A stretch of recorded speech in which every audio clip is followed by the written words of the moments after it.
안녕하십니까. 서귀포 농업기술센터 양창입니다. 이번 시간에는 망감류 수확전 재배관리에 대하여 설명드리도록 하겠습니다. 올해 같은 경우가 레드양에 굉장히 열과가 많이 발생을 했습니다. 그래서 이 열과가 발생된 현황에 대해서 저희들이 조사한 내용과 그리고 앞으로 여러분들이 올해만이 아니고 앞으로도 열과 현상이 계속적으로 나타날 수 있기 때문에 이런 열과 현상에 대해서 분석을 한 것을 토대로 해서 여러분들이 어떻게 관리를 하면 좋은지 여기에 대해서 설명을 좀 드리고 본격적으로 시작하도록 하겠습니다. 먼저 저희들이 레드양 열과 발생 동향에 대해서 조사를 했었는데 9월에 조사를 했습니다. 그 두 번에 걸쳐서 조사를 했는데 먼저 첫 번째는 레드양 교육 시에 레드양 교육을 받고 있는 그 교육생분들을 대상으로 해서 조사를 했습니다.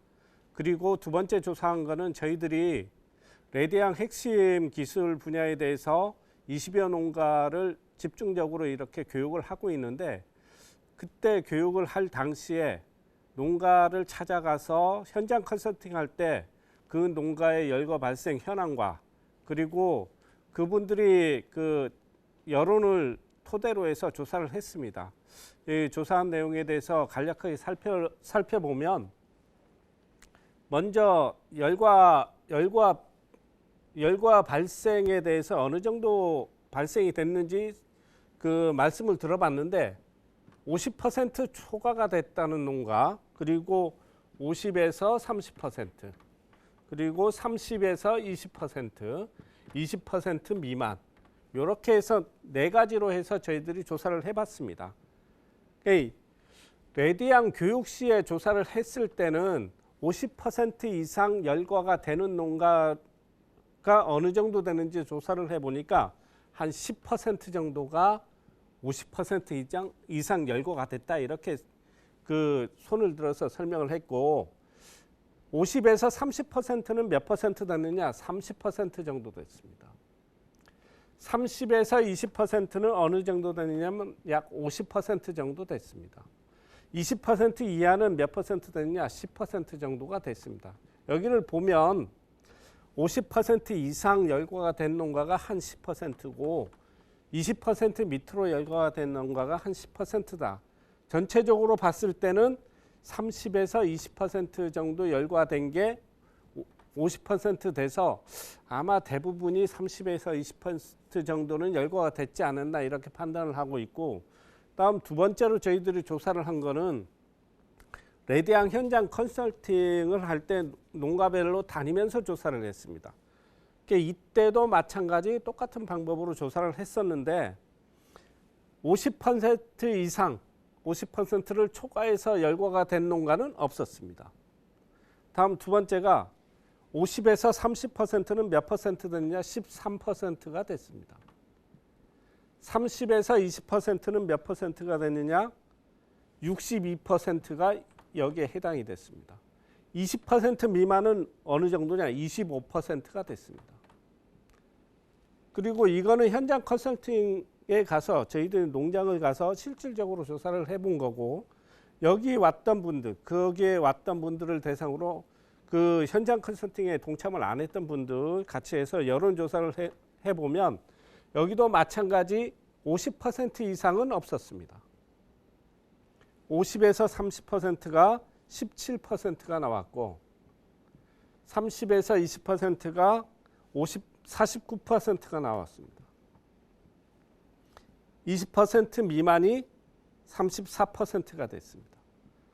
지금 이렇게 보면은 전체적으로 레드양 열과가 올해 된 거는 30에서 20%는 거의 다가 여기에 해당이 된다, 이렇게 설명을 드릴 수가 있고, 그런데 문제가 되는 거는 여기에 있습니다. 50% 여기 기준보다 많이 열과가 된 농가들하고, 요 농가는 기본적으로 여기에 해당이 되는 농가는 어떤 식으로든 재배관리 방법을 바꿔야 되는 쪽으로 생각을 하셔야 된다는 얘기고, 그리고 20% 밑으로 떨어진 농가 같은 경우는 20% 밑으로 떨어진 농가 같은 경우는 지속적으로 관리를 하거나 이 농가를 대상으로 해서 어떤 식으로 관리를 하면 열과 현상이 적게 되는지에 대해서 철저하게 조사를 해서 교육시에 여러분에게 교육을 할 필요가 있다 이렇게 생각이 듭니다. 레디앙만이 아니고 원래 같은 경우는 노지감귤 같은 경우도 굉장히 열과가 많이 됐습니다. 노지감귤 같은 경우에 저희들이 조사를 했었는데 노지감귤에 많이 열과된 그 밭이나 이런 데 가서 농가 여론을 들어보면 많이 된 데는 몇 %까지 됐느냐 70%까지 된 농가도 있습니다. 요렇게 열과가 됐었는데 만약에 레디앙 같은 경우도 관리가 잘 안 됐거나 아니면 소홀하거나 이렇게 된 부분에서는 그런 포장에서는 아마 70%까지도 열과가 발생하지 않을 거냐 이렇게 판단이 되고 있습니다. 그런데 레디앙 같은 경우는 이게 노지가 아니고 하우스 안으로 들어와서 재배를 하고 있는 거기 때문에 하우스에서는 기본적으로 노지하고는 다르다고 판단을 해야 됩니다. 노지 같은 경우는 워낙 기상적으로 우리가 이거 할 수 있는 부분이 적기 때문에 기상을 어떻게 할 수 있는 부분이 적기 때문에 노지에서는 이렇게 많이 발생을 하더라도 이게 레디앙 같은 경우는 하우스 안에서 재배를 하고 있는 거기 때문에 우리가 할 수 있는 부분이 상당히 많다. 열과를 줄일 수 있는 부분이 상당히 많기 때문에 기존에 자연적으로 노지감귤 같이 열과가 되는 것보다는 훨씬 적게 열과 현상을 조절할 수 있는 부분이 있다. 이렇게 설명을 드릴 수가 있습니다. 그러면은 노지감귤에서는 기상적인 요인이 대부분을 차지하지만은 하우스 감귤에서는 기상적인 요인이 크게 작용을 하지 않을 거다. 이렇게 판단이 돼서 따로 기상적인 요인을 따로 분석을 하지 않았습니다.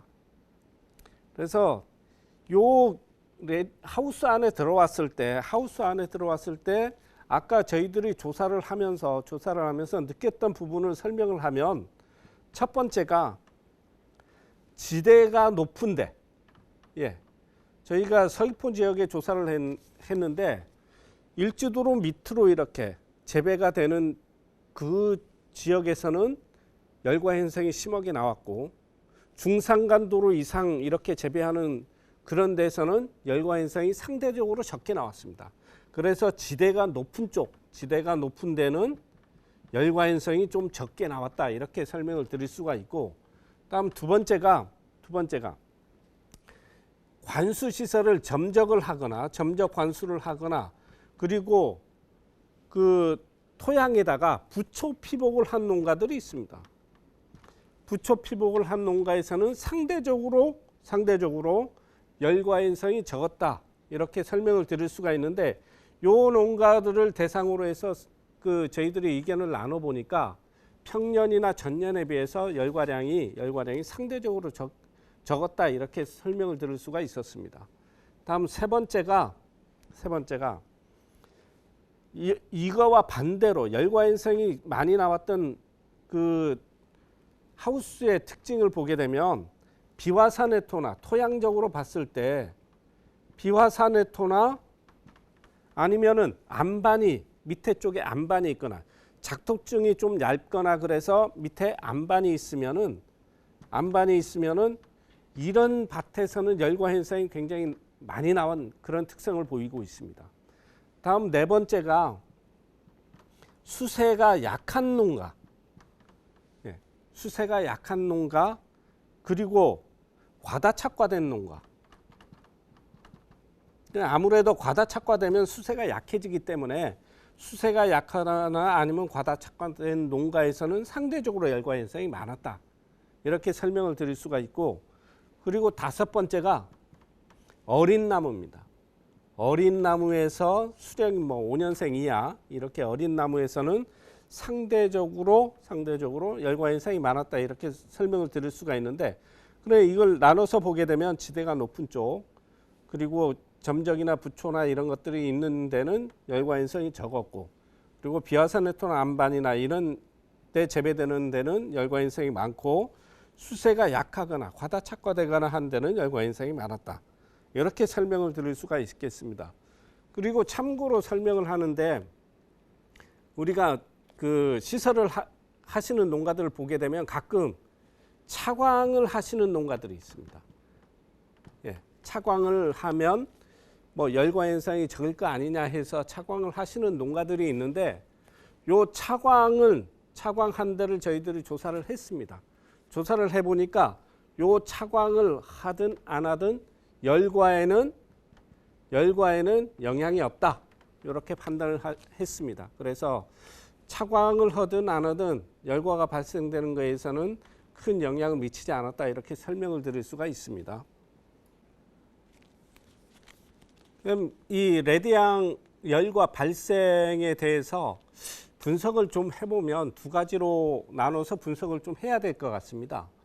레드양 같은 경우는 일단 품종입니다. 품종이 열과가 잘 되는 품종입니다.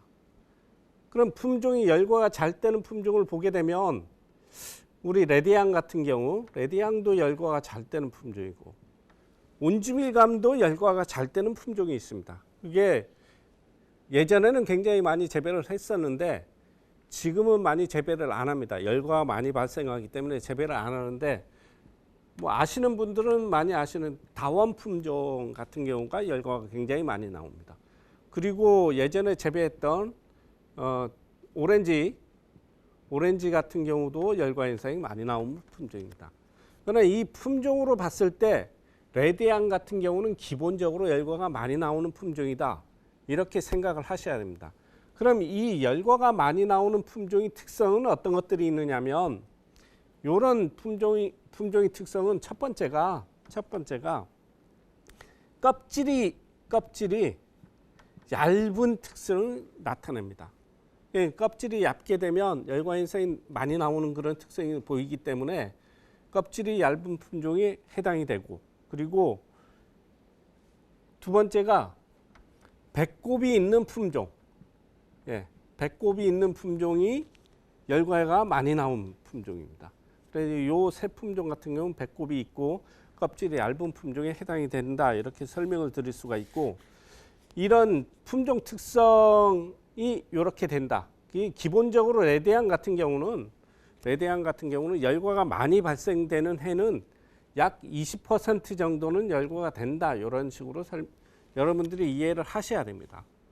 이 열과를 이렇게 이해를 안 하고 열과가 되는 것을 보게 되면 굉장히 낙심하고 그 열과가 되는 것을 봐서 이 레드양을 재배를 할 거냐 말 거냐 이렇게 고심을 하시는 분들도 있긴 있는데 해운년에 따라서 나오는 현상이기 때문에 내년에는 안 나올 수도 있고 해마다 나올 수도 있는 문제이기 때문에 많이 나올 때는 20% 정도는 열과가 발생할 거다 이렇게 생각을 하고 재배를 하시는 게 좋지 않을까 생각을 합니다. 다음 두 번째가 이 품종적인 특성이 아니고 재배 환경적인 요인을 어떤 식으로 가져갈 거냐. 재배 환경적인 요인으로 봤을 때 어떤 환경에서가 열과 현상이 많이 발생이 되느냐. 여기에 대해서 좀 알아보면은 첫 번째가 토양 수분입니다. 이게 굉장히 중요한데 전화들이 많이 오십니다. 전화들이 많이 와서 자기는 토양 수분만큼은 철저하게 물을 준다 이렇게 하시는 분들이 있습니다. 그런데 열과가 반 이상 됐다. 이런 식으로 그 전화 와서 설명을 하시는 분들이 있는데 그러면은 며칠에 한 번, 며칠 간격으로 얼마만큼의 물을 주십니까? 물어보면은 보통 한 5일에 한 번, 뭐 1시간 준다. 이렇게 설명을 하시는 분들이 있습니다. 그러면 이게 5일에 한 번 몇 시간 준다. 이게 중요한 문제가 아니라는 얘기입니다. 그게 어느 간격을 정확하게 줘서 주는 게 중요한 문제가 아니고 물량을 어느 만큼 정확하게 그 필요한 만큼 그 필요한 시기에 어느 만큼 주느냐가 중요하다. 이렇게 설명을 드릴 수가 있습니다. 그러면은 이게 만약에 5일에 한 번 줬다고 치면 5일 간격으로 줬다고 치면 한여름철 같은 경우는 하루에 증발산되는 양이 하루 5톤 정도입니다. 예, 5톤 정도가 증발산이 됩니다. 1일에. 그럼 만약에 5일 간격으로 주면 물을 줄 때 300평에 25톤의 물을 줘야 5일 간격으로 물을 주는 물의 양이 나온다는 얘기입니다.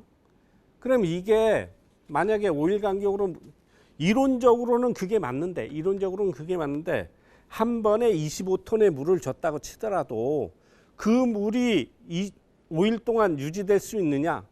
저는 그렇지 않다고 보거든요. 이게 토양의 종류에 따라, 토양 특성에 따라서 아니면 기상에 따라서 이 하루에 5톤이지만은 이거 5일 간격으로 25톤의 물을 주면 5일간 갈 거냐 그러냐면 안 갈 가능성이 굉장히 높다. 그러면은 물이 처음에는 많은 물의 양이 주어지게 되면 점점 없어지다가 건조한 상태가 되고 또 많은 양의 물이 들어가고 이런 식으로 되면 물이 많아졌다 적어졌다 많아졌다 적어졌다 이런 토양 특성을 나타낸다는 얘기입니다. 이렇게 토양 수분이 급격하게 왔다 갔다 하게 되면 열과가 많이 발생되는 조건이 된다는 얘기입니다. 여름철 같은 때는 뭐 5일 간격으로 주는 봄, 가을 뭐 이럴 때는 상관은 없습니다. 그렇지만은 여름철 같은 때는 수분 증발산량이 굉장히 많아지기 때문에 이렇게 뭐 며칠 간격으로 주는 것보다는 매일 주는 쪽으로 가는 게 좋지 않을까 생각을 하고 매일 주는 것보다는 또 나눠서 하루도 나눠서 주는 게 더 낫지 않을까 생각을 합니다. 그러면 뭐 오전에 한 번 주고 오후에 한 번 주고 이런 식으로 해서 갈 수도 있다. 그걸 꼭 며칠에 한 번 준다. 이게 이 딱 맞는 거는 아니다. 이렇게 설명을 드릴 수가 있습니다. 다음 두 번째가 착과량입니다. 착과량.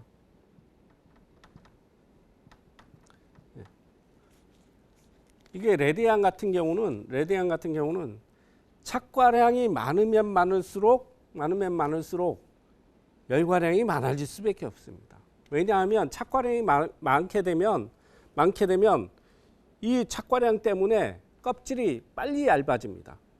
빨리 얇아지게 되면 안에는 커지고 껍질은 빨리 얇아지게 되면 열과량이 증가할 수밖에 없는 조건이 되고 다음 착과량이 많게 되면 또 다음 나타나는 문제가 수세가 약해질 수밖에 없습니다. 수세가 약해지면 다시 열과가 많아지는 그런 문제가 생기기 때문에 이 착과량을 적절하게 조절을 해서 갈 수밖에 없다는 얘기입니다. 다음 세 번째가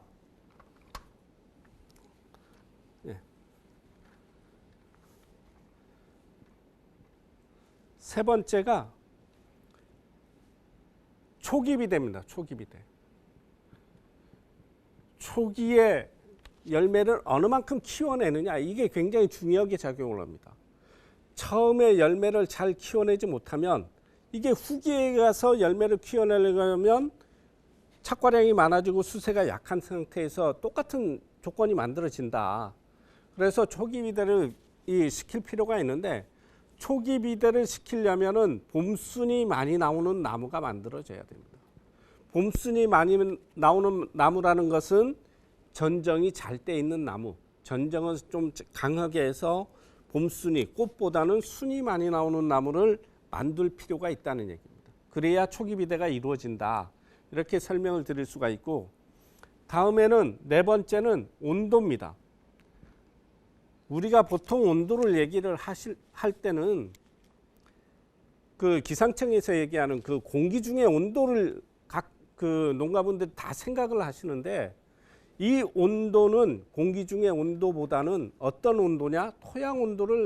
토양 온도다. 이렇게 생각을 하시는 게 맞습니다. 한여름철에는 무조건 덥습니다. 30도 이상 되는 날씨가 계속되기 때문에 그 온도는 계속 덥다는 얘기입니다.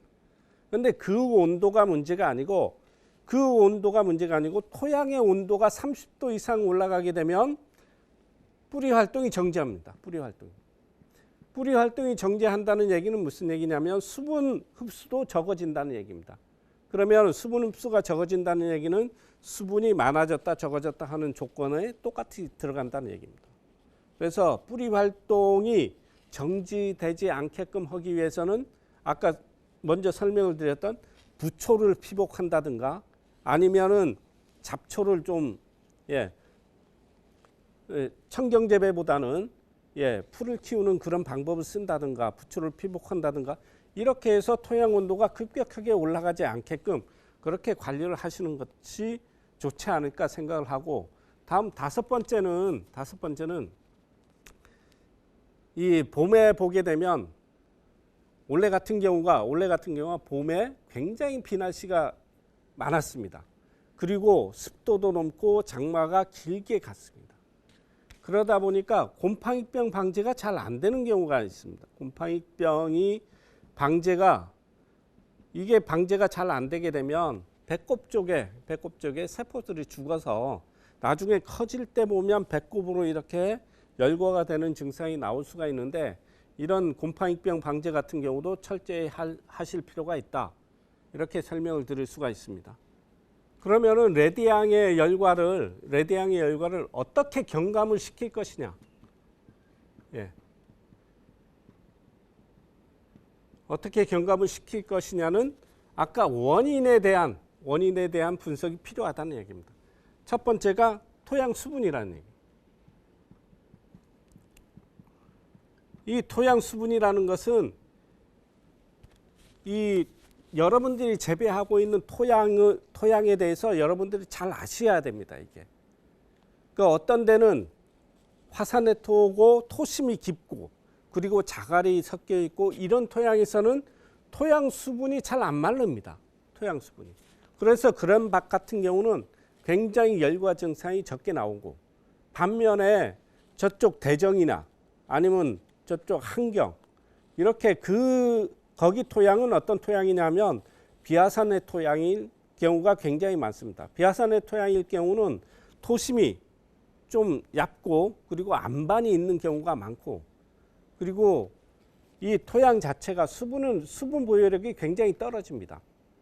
물을 하루나 이틀, 여름철 같은 경우 하루나 이틀 이렇게 물을 안 줘도 토양이 이렇게 갈라지는 그런 증상들이 나올 수가 있기 때문에 그런 밭에서는 토양 수분 관리가 더 중요하게 나올 수 있다는 얘기입니다. 며칠 간격으로 물을 주는 게 아니라 하루에도 두세 번을 준다든가, 아니면은 정 안 되면 하루에 한 번이라도 물을 줘서 관리를 하실 필요가 있다. 그러나 토양 수분이라는 것은 똑같지 않다는 얘기입니다. 여러분들이 재배하는 토양 조건을 충분히 고려를 하셔야 된다. 이렇게 설명을 드릴 수가 있습니다. 다음 두 번째가 착과량입니다. 이 착과량만큼은 저희들이 인위적으로 할 수 있는 부분입니다. 이게 착과량을 너무 많이 달리려고 생각을 하면, 레드향 같은 경우는 꽃이 많이 오는 품종이기 때문에 꽃이 벚꽃같이 오는 경우가 많습니다. 올해도 여러분들 농장에 보게 되면 벚꽃같이 왔던 농장들이 굉장히 많습니다. 그러면 착과량이 많아지고, 꽃이 많아지고 착과량이 많아지게 되면 나무 수세가 약해질 수밖에 없다. 그런 데서는 착과량을 줄이고 새순을 충분히 받기 위해서는 전정을 충분히 하실 필요가 있다. 이 전정 자체가 굉장히 중요하게 작용을 한다는 얘기입니다.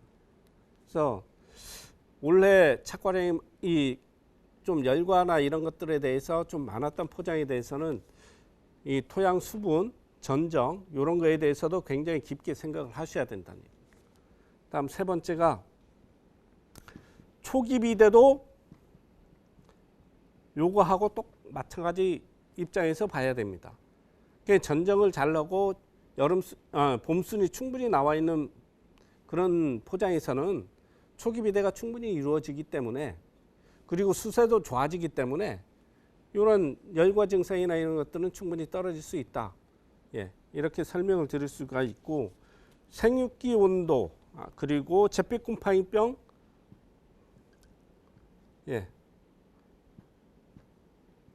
잿빛 곰팡이병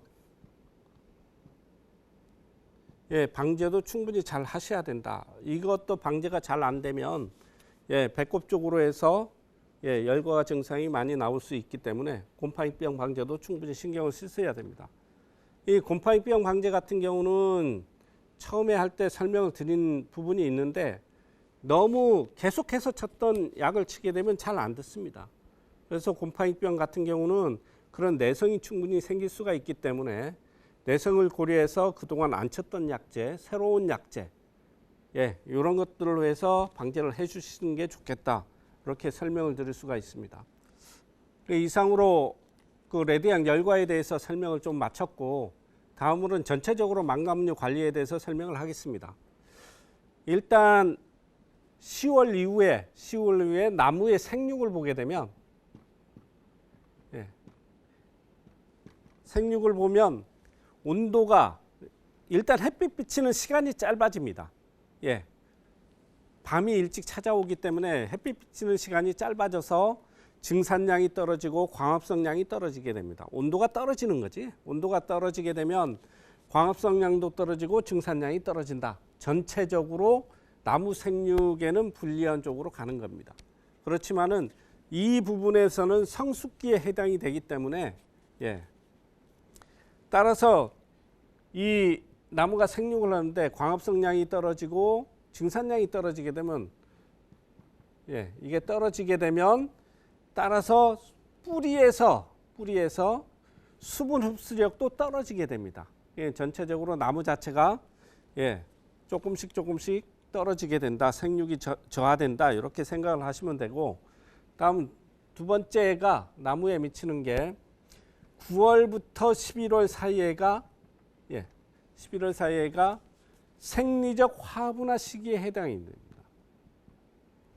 생리적 화분화 시기에 해당이 돼서 이 9월부터 11월 사이에는 인위적으로 높게 열 관리를 해서는 안 된다는 얘기입니다. 9월부터 11월에서는 최대한 온도가 오르지 않게끔 관리를 하시는 게 좋은데, 인위적으로 올릴 필요는 없다. 올려서도 안 되고 이렇게 관리를 하시는 게 좋겠습니다. 그리고 세 번째가 가울순이 나옵니다. 가울순이 나오고 가울순이 굳어지는데, 요 가울순에 대한 관리는 나중에 뒷부분에 가서 따로 순 관리에 대해서 설명을 드리도록 하겠습니다. 나무의 생육은 요렇다. 다음 열매의 생육입니다. 열매.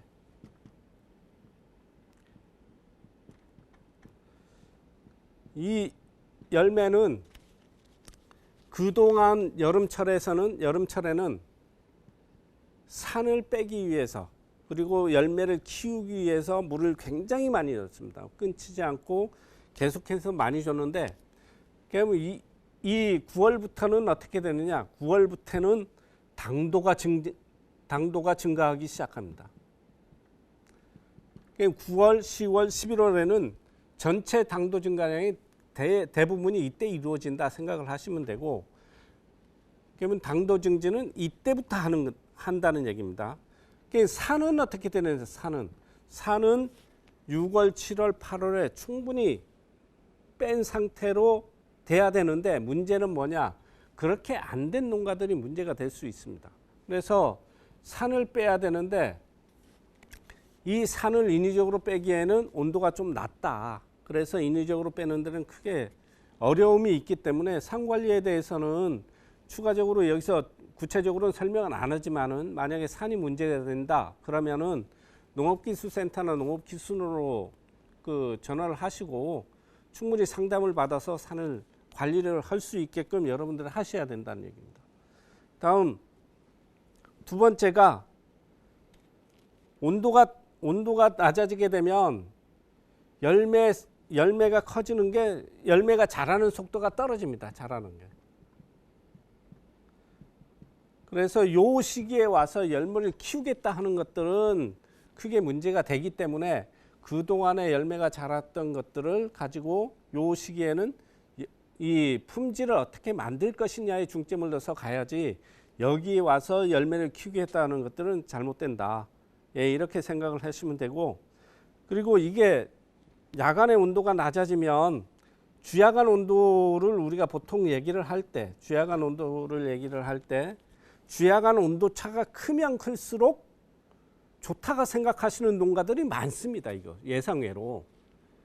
그런데 그 뉴스나 이런 데 들어보면 사과나 이런 것들이 색깔 나고 품질이 좋아지는 거 하고 그 뉴스나 이런 것들을 보면 주야간 온도 차이가 많이 나서 색깔도 잘 나고 품질도 좋아진다. 이런 것들이 그 뉴스에 가끔 나와서 감귤도 똑같이 그렇게 하면 품질이 좋아질 거 아니냐 생각하시는 분들이 있는데 감귤은 전혀 아니라는 얘기입니다.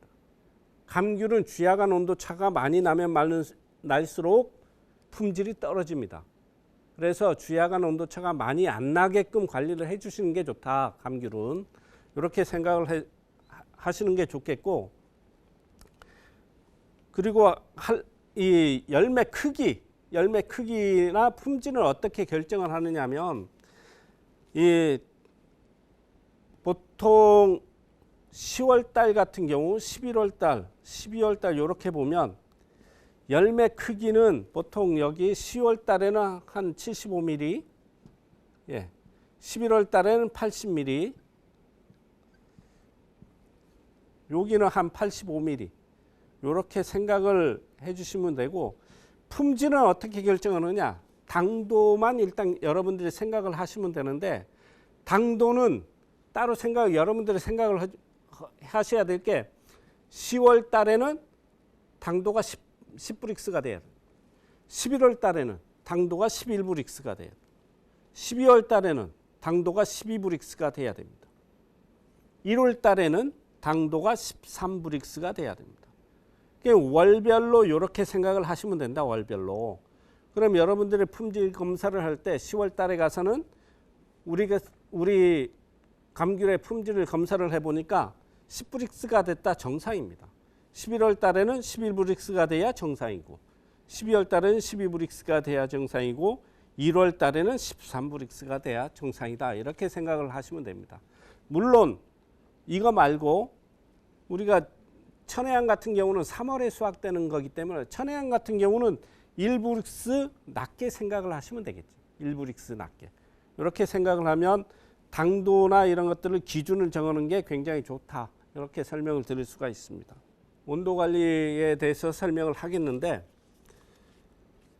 전화가 오시는, 상담을 하시는 전화가 오시는 분들이 다 온도 관리에 대해서 어떤 걸 물어보시냐면, 낮 온도는 몇 도 놓으면 되겠습니까? 하는 거. 일단 그거부터 물어보십니다. 그러면 이 기준에 대해서 아무것도 모른다는 얘기거든요. 그럼 낮의 온도를 꼭 이게 놔야 될 거냐 말아야 될 거냐 이거부터 시작을 해서 그 기준을 어디에 둬야 될 것이냐 이거부터 생각을 하셔야 됩니다. 그러니까 온도의 기준이라는 것은 이 감귤나무가 생육을 할 거냐 말 거냐를 기준으로 정해져 있습니다. 그게 최저 온도를 기준으로서 정하는 게 맞다. 그러면 최저 온도는 몇 도냐? 감귤나무에 15도씨입니다. 이 최저 온도가 15도씨 이하로 떨어질 때는 감귤의 뿌리 활동이 점점 떨어진다는 얘기입니다. 최종적으로는 뿌리 활동만이 아니고 뿌리 활동이 적어지게 되면 감귤의 양분이나 그 당도나 아니면은 이 품질에도 크게 영향을 미친다. 그래서 최저 온도를 기준으로 해서 정해 주시는 게 좋다. 그게 몇 도냐? 15도씨입니다. 그러면은 이 15도씨가 정해지면 그럼 주간 온도, 최고 온도는 몇 도를 해주는 게 좋으냐? 최고 온도는 이 최저 온도에 플러스 10도 정도 해주시는 게 좋습니다. 그러면 최고 온도는 25도씨 정도를 맞춰주는 게 좋다. 이렇게 설명을 드릴 수가 있고, 이게 온도라는 것이 그러면 주간 온도가 25도, 야간 온도가 15도 이렇게 맞췄습니다. 그럼 열풍기가 있으면 여기에 맞춰서도 15도에 맞춰서도 열풍기도 이렇게 가동을 해주시는 게 좋긴 하지만은 만약에 그냥 그렇게 가고 싶다 그러면 12월 되고 1월 되면은 15도, 15단 떨어질 거 아닙니까? 그러면 어떻게 관리를 하느냐? 15도에 딱 맞추는 게 아니고, 만약에 기상청에서 발표하는 온도가 요즘 들어서는 한 야간 온도가 10도씨 정도 내려간다. 그러면은 야간 온도를 10도씨로 보게 되면 최고 온도는 몇 도씨로 보느냐? 여기에 플러스 10도씨를 하는 겁니다. 그러면 최고 온도는 20도씨를 맞춰서 관리를 하시는 쪽으로 가야 된다.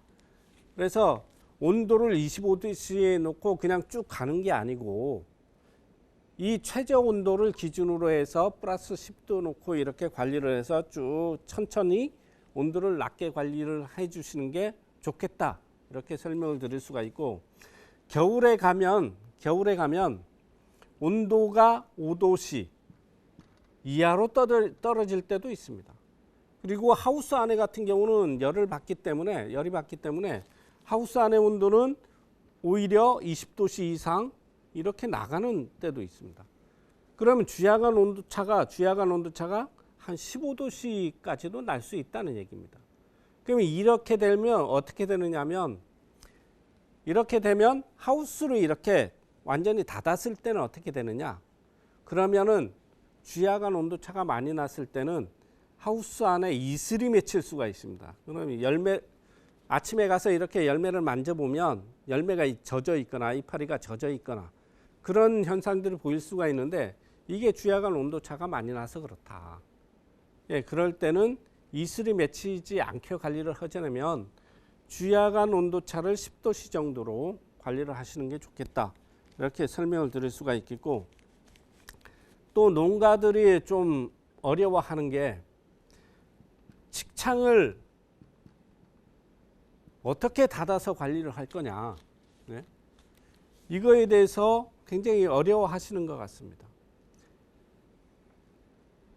그럼 겨울에는 어떤 농가 보면 지금 하루 1년 내내 닫아서 관리를 하는 농가, 어떤 농가는 겨울에만 닫아서 관리를 하는 농가, 이런 농가, 농가마다 관리하시는 방법이 다릅니다. 여기서 제가 말씀드리는 거는 그렇게 관리하는 게 여러분들에 맞다고 생각이 되시면은 그렇게 관리하시는 게 맞겠고, 그런데 제가 여기서 말씀을 드리는 거는 제 입장에 대해서 말씀을 드리는 거기 때문에 이게 딱 맞다 안 맞다 이렇게 판단을 하시는 것보다는 그걸 좀 참고해서 관리를 하시면 좋겠다, 이렇게 설명을 드릴 수가 있습니다. 제가 생각하는 측창의 관리 방법에 대해서 설명을 드리면, 일단 밖의 온도가 떨어지기 시작하면 밖에서 활동하던 해충들이 하우스 안으로, 따뜻한 하우스 안으로 유입이 될 가능성이 굉장히 높습니다. 그게 어떤 것들이냐? 총체벌레나 아니면 진딧물이나, 예, 이런 것들이 하우스 안으로 유입이 될 가능성이 많다.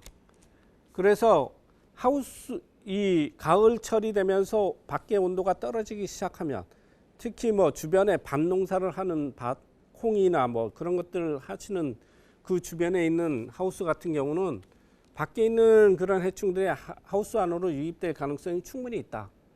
그런 농가에서는 측창을 닫아서 관리를 하시는 게 좋겠고, 예, 닫아서 관리를 하시는 게 좋겠고, 그래야 충체벌레나 진딧물이나 이런 것들이 하우스로 들어오는 것을 1차적으로 차단을 할 수 있다. 이렇게 설명을 드릴 수가 있습니다. 그러면 요 측창을 닫아서 관리를 한 게 언제까지 측창을 닫아서 관리를 할 거냐? 이게 겨울철에는 측창을, 겨울철이 들면 하우스 안이 밖의 온도가 완전히 떨어져서 밖의 해충이 활동을 안 할 거다 생각이 드는 온도, 이렇게 되면 겨울철에는 측창을 다시 열어서 관리를 하시는 게 좋다. 이게 왜 그러냐면, 측창을 닫아놓고 관리를 하게 되면 이런 문제가 생깁니다. 측창을 닫아놓고 관리를 하게 되면 주야간 온도차가 많이 벌어져서 하우스 안에 이슬이 맺히는 증상이 충분히 생길 수가 있습니다. 특히 열풍기를 가동하는 농가들이 있습니다. 겨울철에 5도씨에 놓고 가동을 하거나 2도씨에 놓고 가동을 해서 열풍기를 놓고 가동을 하시는 농가들이 있는데, 열풍기를 놓고 열풍기가 가동이 된 다음 날 하우스 안에 가서 보게 되면 하우스 열매나 이파리에 이슬이 굉장히 많이 묻혀 있습니다. 그럼 이게 환기를 빨리 시키지 않고 이슬이 묻어 있는 게 계속 묻혀 있으면 어떤 문제가 생길 수 있냐? 과피장애가 생길 수가 있고 수급증이 와서 열매가 떨어질 수도 있습니다. 나 하우스 안에 주야간 온도차를 적게 해서 환기를 시켜서 이 이슬이 맺히지 않게끔 관리를 하시는 게 좋다. 그럼 겨울이 되면 열어서 관리를 하는 게 좋겠다. 이렇게 설명을 드릴 수가 있고, 그러면은 겨울철에 하우스가 이 얼어볼 거 아니냐 이렇게 생각을 하시는 농가들이 있습니다. 얼 수도 있는데 그 얼게끔 놔두면 또 안 되겠지. 그때는 언제냐면 기상청에서 한파가 온다는 예보가 충분히 있습니다. 한파가 온다는 예보가 있으면은 그때는 하우스에 직창을 닫아놓고 관리를 하셔야 된다. 이렇게 말씀을 드릴 수가 있습니다. 그리고 천창은 밤에는 닫고 낮에는 열고 하는 것을 반복을 해 주셔야 됩니다. 그래야 야간에 서리가 내리거나 이슬이 내리거나 하는 것들을 방지를 할 수 있기 때문에 천창은 항상 밤에는 닫고 낮에는 열고 하는 것을 반복을 해 주셔야 된다. 이렇게 설명을 드릴 수가 있습니다. 다음에 겨울철에 아까 설명을 간단하게 했는데 방안 대책입니다. 겨울철 같은 경우는 한파나 이런 것들이 오지 않으면 뭐 영하로 떨어지는 날이 극히 적기 때문에 그냥 통상적으로 일반적인 관리를 하시면 되는데, 이 겨울철의 방안 대책에 대해서 설명을 하지 않으면 먼저 용어부터 정리를 좀 해야 됩니다. 첫 번째가 동해, 두 번째가 상해, 세 번째가 냉해. 이렇게 나눠서 구분을 해서 여러분 생각엔 비슷비슷할 거라고 생각을 들 겁니다. 동해, 상해, 요거는 상해는 서리 피해입니다. 이거는 냉해는 찰냉짜지. 이렇게 해서 세 가지로 구분을 해서 볼 수가 있습니다. 우리가 겨울을 나면서 망감류에서 가장 염려가 되는 것은 뭐냐면 동해 피해입니다. 이게 동해라는 것은 언다는 거지. 언 피해입니다. 언 피해. 이게 언다는 것은 온도가 영하로 떨어져서 언다는 얘기입니다. 그러면 이 동해 피해를 받는 가장 피해가 많이 나는 게 뭐냐? 열매입니다. 열매만 안 얼면 되겠지. 열매는 영하 3도씨에서는 6시간, 영하 6도씨에서는 3시간 정도면 열매가 옵니다. 과피장애가 나오기 시작한다는 얘기지. 그러면 요거 영하 3도가 떨어진다는 것은 한파에 해당을 하거든요. 겨울철에 한파에 해당이기 때문에 기상청에서나 여기서나 굉장히 예보를 많이 합니다. 그럼 이때는 하우스를 닫아놓고 열풍기를 돌리거나 방안 대책을 따로 마련을 해야 된다는 거예요. 그러니까 열매가 있을 때만 이렇게 하시면 된다. 열매가 있을 때만. 다음 열매를 수확한 다음에는 어떻게 해야 돼요? 열매를 수확한 다음에는 그냥 다 열어놓고 관리를 해도 큰 문제가 없다. 이렇게 생각을 하시면 됩니다. 다음 상해인데 상해하고 동해하고 농가분들은 굉장히 많이 헷갈려 하십니다. 그래서 하우스를 닫아놓고 관리를 할 건지 열어놓고 관리를 할 건지 이렇게 굉장히 헷갈려 하시는 분들이 많은데, 상해는 언제 피해를 주느냐면 봄에 피해를 주는 겁니다. 겨울에는 상해 피해가 없습니다. 겨울에는 왜? 굉장히 영하로 떨어지는 날씨가 이어지기 때문에 상해보다는 동해의 피해가 있는 거고, 상해는 봄에 이루어집니다. 봄에 언제 이루어지느냐? 새순이 나기 시작할 때. 이때 서리가 내리게 되면, 저온이 오게 되면 그 새순이 죽어서 피해가 나는 걸 상해라고 합니다. 이때 피해는 어떤 피해냐 하면, 하우스를 닫아놓고 관리를 하면 밖의 온도는 높아지는데 서리가 내린 다음 봄철이기 때문에 밖의 온도는 영상으로 빨리 오르면서 높아지는데, 하우스를 닫아놓고 관리하면 하우스 안에 온도가 침체가 돼서 그 서리 피해가 나온다는 얘기입니다. 저온 피해가 나온다는 얘기입니다. 그래서 새순이 저온에 의해서 피해가 나와서 꽃도 기형으로 나온다든가 잎도 기형으로 나온다든가 이런 피해가 나온다. 그래서 이 서리 피해 같은 경우는 하우스를 열어놓고 서리가 올 경우는 천장은 닫고 하우스 측창은 열어서 기류가 원활하게 이루어지게끔 관리를 하시는 게 맞다. 이렇게 생각을 하시면 되고, 이걸 겨울에 적용을 하는 게 아니고 봄에 적용을 한다는 얘기입니다. 그러면 요거에 대해서는 봄에만 이렇게 관리를 하시면 된다. 그럼 냉해는 뭐냐? 냉해. 냉해는 여름에 이루어지는 겁니다. 여름에. 네. 제주도 같은 경우가 아니고 여기는 강원도나 이런 데 보게 되면 겨울철에 25도씨 이상 30도 이상 이렇게 온도가 올라줘야 여름 작물이 잘 뜨는데, 벼나 콩이나 이런 것들이 잘 뜨는데, 이게 기류 특성상 지형 특성상 여름철에 온도가 안 오르는 경우가 있습니다. 25도씨 밑으로 떨어지고 30도씨 이상 안 올라져서 여름철에 온도가 안 올라져서 이 여름 작물이 잘 안 되는 것을 그걸 냉해라고 합니다. 난 이런 용어에 대한 것들도 조금 여러분들도 생각을 해보시는 게 좀 알고 있는 게 낫지 않을까 이렇게 생각을 합니다.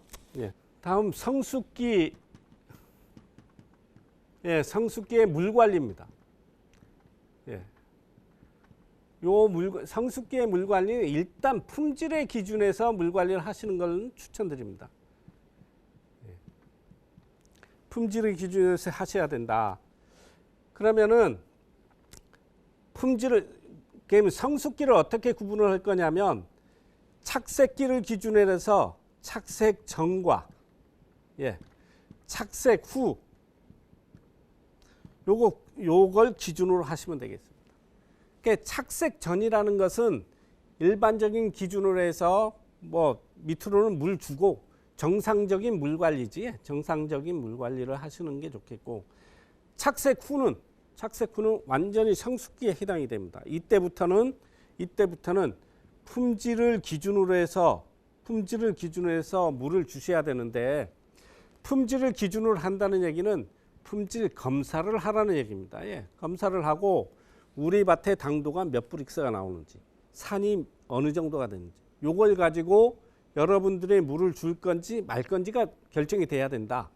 그러니까 착색 후에는 그럼 품질 검사를 어떻게 할 거냐? 품질 검사는 보통 추천을 하는 방식은 10일 간격으로 하시는 게 추천을 드립니다. 10일 간격으로 해서 그 밭의 새 나무 정도를 선정을 해서 나무당 하나씩 열매를 따와서 검사를 해보는 겁니다.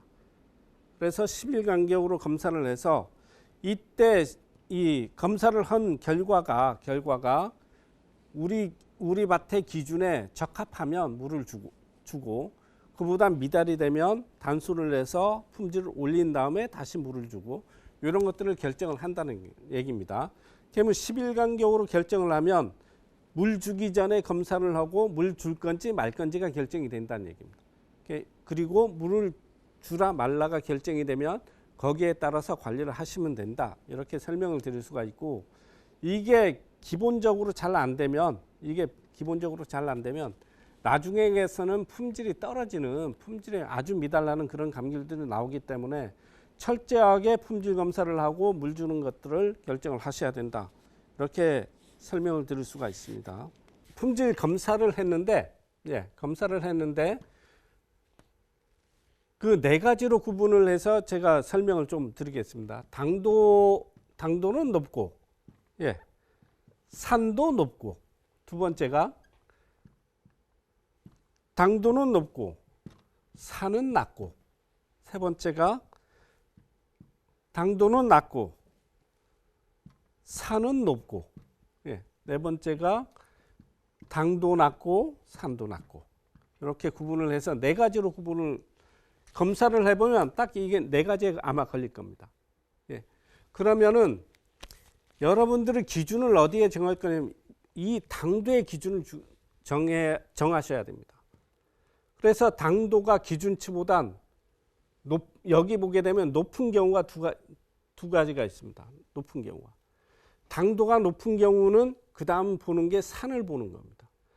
산을 봤을 때 산이 높게 나왔으면 당도 높고 산이 높게 나왔으면 이때는 추가적으로 물을 관수를 하셔야 되는 거고, 예? 당도가 높고 산이 낮게 나왔으면 이때는 관수를 하는데 그 재배적인 조건을 놓고 관수 시점을 정하시는 게 좋습니다. 만약에 토양 조건이나 이런 것들이 그 물을 안 줘도 되는 그런 토양, 그러나 화산해토 토양이나 이런 데는 물을 안 줘서 가는 게 낫기 때문에 그런 토양에서는 관수를 지양하는 게 좋고, 아니면 비화산의 토양에서는 관수를 하셔야 되는 게 맞습니다. 그런데 그거는 토양 조건에 따라서 나눠지기 때문에 이거는 토양 조건이나 재배 환경 이런 것들을 고려를 해서 물을 주시는 게 좋다. 여기 두 가지는 당도가 다 낮습니다. 당도가 낮은 상태에서는 당도가 낮으면 무조건 단수를 시켜서 가는 게 좋다. 예, 단수를 시켜서 가는 게 좋은데, 이 단수라는 게 너무 이 당도가 낮다는 얘기는 열매가 적다는 것일 수도 있고, 열매가 너무 많을 경우도 당도가 안 오르는 경우가 있습니다. 그러면 이렇게 당도가 낮은 상태에서는 그 다음 판단을 해야 되는 게 뭐냐면 나무의 수세를 판단을 하셔야 됩니다. 물을 주지 말라고 했는데 이게 주지 않는 게 정상인데, 만약 수세가 너무 과도하게 착화가 돼서 수세가 약한 상태에서 물을 안 주게 되면 그 나무가 노랗게 되고 낙엽이 되고 오히려 살이 더 안 빠지는 그런 경우가 발생을 합니다. 그러면 이때 판단을 해야 되는 게, 만약에 수세가 약한 상태다 그러면은 기본적으로 단수를 안 하는 거 이전에 수세가 약한 상태에서는 늦지만은 이거 상단부 적과를 하셔야 됩니다. 상단부 적과를 한 상태에서 물 관리를 하시는 게 맞다, 이렇게 판단이 되기 때문에 이런 것들은 요 두 가지 종류, 그리고 이렇게 당이 낮은 종류, 여기에 왔을 때는 나무를 어떻게 판단을 하고 나무의 조건, 토양 조건 이런 것들을 충분히 반영을 해서 물을 줄 건지 말 건지, 열매가 많으면 열매를 더 따내든지 이런 것들이 결정이 돼야 된다, 이렇게 설명을 드릴 수가 있습니다. 그리고 지금 물 주는 방법은 이렇게 주시는 게 좋고, 다음 또 하나가 보완적으로 할 수 있는 부분이 그 여름철에 줬던 수상살수입니다. 수상살수.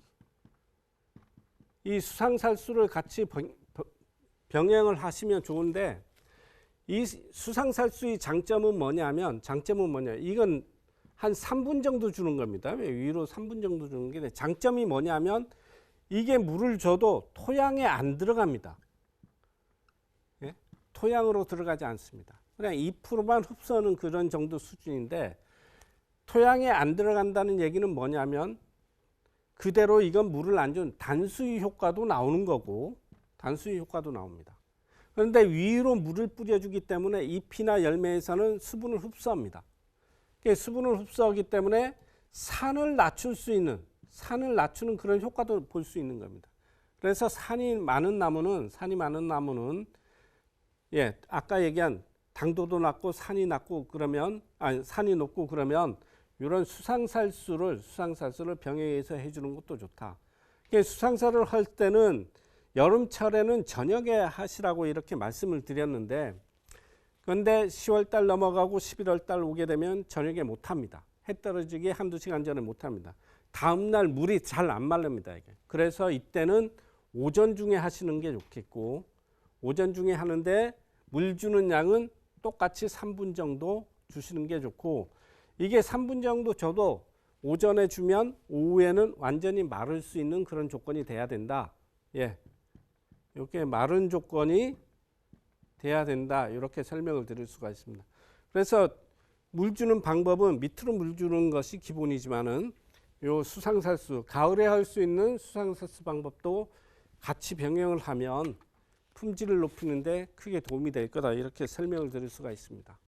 망감류 수확전 재배 관리에 대해서 설명을 마쳤는데, 이 수확전의 재배 관리가 품질에 미치는 영향이 굉장히 지대합니다. 그래서 여러분들께서는 조금이라도 품질을 높일 수 있게끔 망감류를, 고품질의 망감류를 생산할 수 있게끔 여러분들이 최선의 노력을 다해 주시면은 아마 소득이 높은 그런 과실을 생산하지 않을까, 이렇게 생각을 합니다. 이상으로 오늘 강의를 마치도록 하겠습니다. 고맙습니다.